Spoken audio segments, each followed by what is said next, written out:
In the metals quadrant, taking a look at the December gold futures contract, which after having dropped 6.7% in the past 2 days, is seeing a modest rebound. It was a straight up session today, as the low today, which was 40.7960, was a gap higher of 0.35%.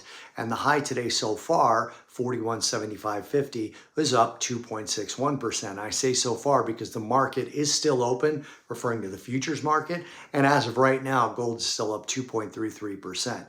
As it sits right now with one trading day left, gold is down 1.26% on the week, which would mean its first down week in the futures contract in the last 10. Gold futures have never had 10 straight up weeks in its history. The decline we saw on Tuesday was significant, as a move of that relative magnitude has only happened 34 times since 1971.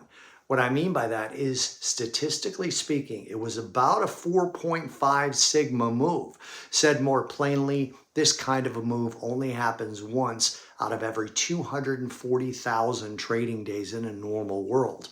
Before the move, gold futures were up almost 57% year to date. For comparison's sake, the NASDAQ futures by that same date, October 20th, were up 15.8%, and Bitcoin futures were up 19.18%.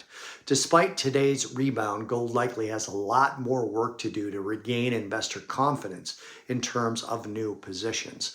Now, tomorrow we get US September CPI data, the first inflation data from the US government since the shutdown.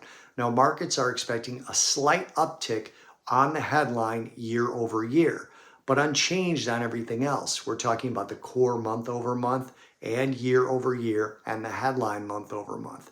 This data will likely go a long way to influencing next week's FOMC meeting, and because of that, it's going to go a long way to deciding whether gold continues the rebound or resumes the downtrend that it had the previous two sessions.